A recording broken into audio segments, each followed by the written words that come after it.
So this video is once again to address the misconception that some flat earthers still have about aircraft flying across a curved earth.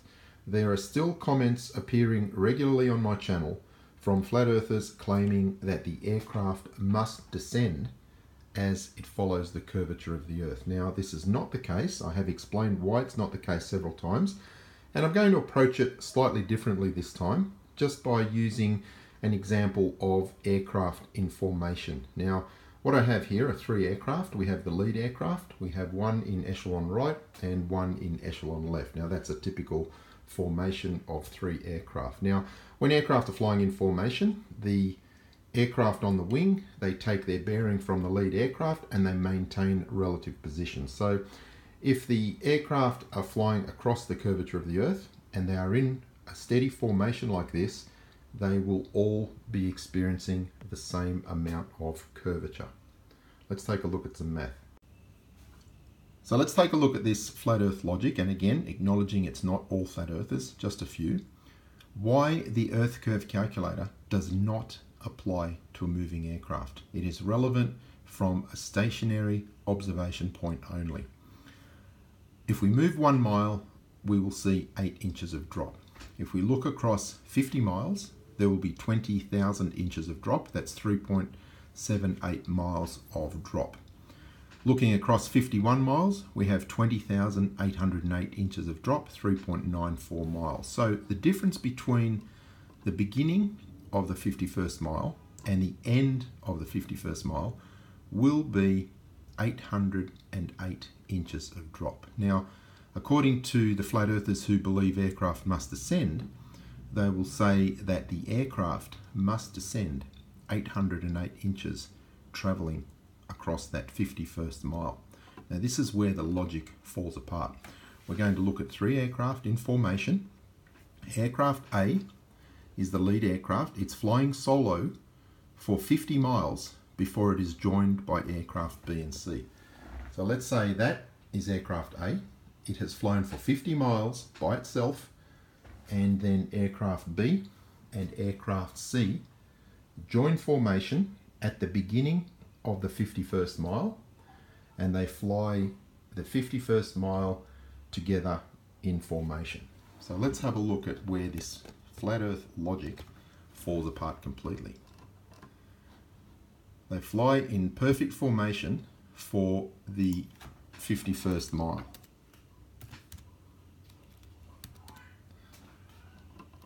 For aircraft B and C, it's the first mile. It's their first mile of travel. So they only experience 8 inches of drop. However, flat earth logic now has aircraft A experiencing 808 inches of drop. So we have three aircraft all flying exactly the same path on that 51st mile for this aircraft, first mile for the two aircraft on the wing. How can they be experiencing different curvature drop when they're flying precisely the same flight path? It is false logic to apply the earth curve calculator to a moving aircraft, okay? Because that is not how you calculate what the aircraft is doing. All three aircraft are moving across the surface of the earth, maintaining altitude. The curvature of the earth changes by 1 degree every 69 miles, and therefore the attitude of these aircraft changes by 1 degree also, so that the pitch attitude is always the same as it travels across the earth. So there is no correct application of the earth curve calculator to a moving aircraft. It applies to a stationary observer only. So the second part of this video is just talking briefly about GPS and personal experience using it around the world, because I'm still seeing flat earthers coming to my channel making comments that GPS does not work in the middle of the ocean. Now, that's completely false, and if you're going to make that claim, you need to back it up with real video and real evidence of a GPS unit like one of these being tested in the middle of the ocean. This is an Apollo 920 GPS. It's the second unit I bought. I bought this in 1994, and there's the instruction manual. You can see it's dated 1993. Now, it's a very basic unit by today's standards. You turn on a modern GPS unit like this Stratus and you will have reception within a matter of seconds. This Apollo unit was a 6-channel parallel receiver, so it can only track 6 satellites at any given time. When you first turn it on, it can take 10 to 15 minutes to acquire a satellite position lock and be ready for navigation. However, it's a nice ruggedized unit. It's covered in like a rubberized finish, and even after more than 20 years of use, it's still working just like the day I bought it. Later years, I bought units like this, the Lowrance AirMap 600C, which is able to track more satellites, and it has a color display. And then we have the Bad Elf GPSs, the GPS in the iPads, and the more modern Stratus here. So again, if you're a flat earther and you believe GPS does not work all over the earth, prove it with real evidence. Don't just come to my channel and make a claim, because I know you're wrong. I have been using GPS personally for more than 20 years, flying all around the earth. It works everywhere. So as you recall, on my recent trip back from the USA on QF12, I was using this Stratus device, comparing it against mobile phones to show you why the mobile phone is unreliable, to show you the attitude of the aircraft in flight. But one of the subsequent comments on my channel was to download the track logs from this Stratus and analyze them in an app called Cloud Ahoy. Now, that was a great suggestion and I appreciate it. Thanks for that, because this is an excellent app and it allows us to review the flight path in great detail. Now, this is the pitch attitude. This is the pitch attitude of the aircraft. And you can see down here that we're just under a minute from takeoff. This is the takeoff out of Los Angeles. And what it's going to show you is a depiction on this flight instrument of what the aircraft was doing. This is the airspeed, this is the altitude, and it will show you the attitude of the aircraft when the pilot rotates.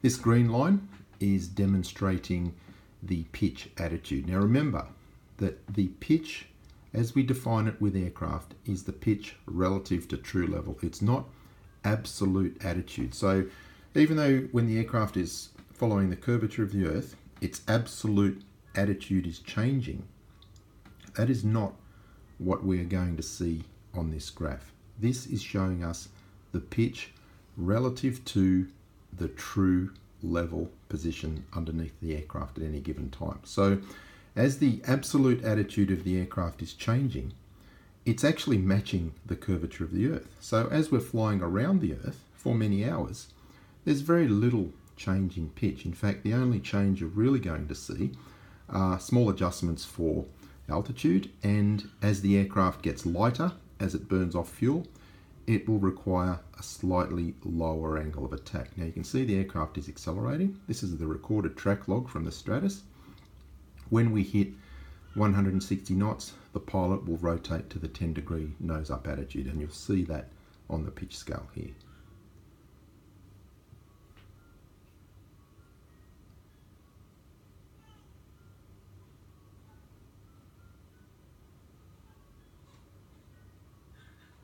Okay, we're reaching 160 knots and you will see the pilot rotate to the takeoff attitude.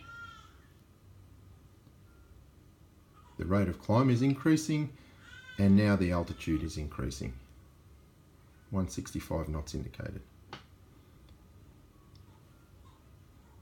And there's the pitch attitude, about 11 degrees, 10 degrees during the initial part of the climb. And then as the aeroplane accelerates, you can see it drops off. But remember, this instrument is not going to show you absolute attitude. It's showing you pitch attitude relative to the ground beneath the aircraft.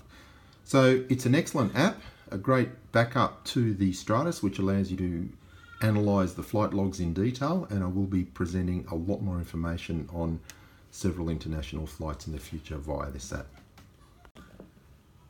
Now, unfortunately, when I got back from that trip, my P900 was damaged, and even though it turns on, it's not working. But that's okay, because I do have travel insurance and I was able to pick up a replacement unit just the other day.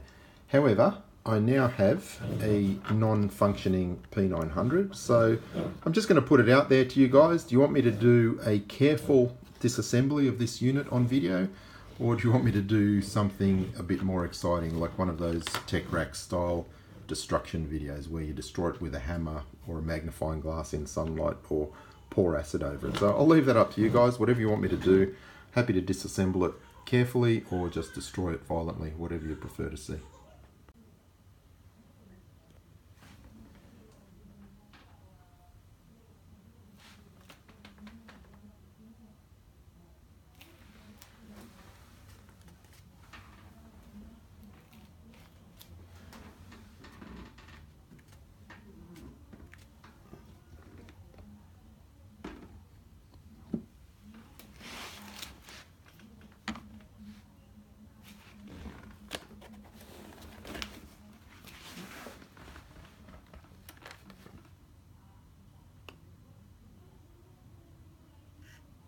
Atomic batteries to power. Turbines to speed. Retinal scan commencing. Scanning. Identity confirmed. Wolfie 6020. Greetings, Agent Wolfie. NASA Mark 47 X-ray hexacopter selected. GPS mode. Failsafe off. Idle down. Low battery. Battery critical. Flat Earth debunking mode. Off. Manual mode. Attitude mode. GPS mode. Return to launch. Failsafe on. Failsafe off. 0 meters. 0 kilometers per hour. 0 feet. Lowest cell. 0 volts. 0 dB. Flat Earth debunking mode. On. Detecting Earth rotation. Compensating. Detecting latitude. Sensing angular vector. Verifying. South 34 degrees latitude confirmed. Establishing data link to International Space Station. Link active. Downloading target database. Troll detector active. Flat Earth trolls detected. Activating countermeasures. You're ready to rock and roll.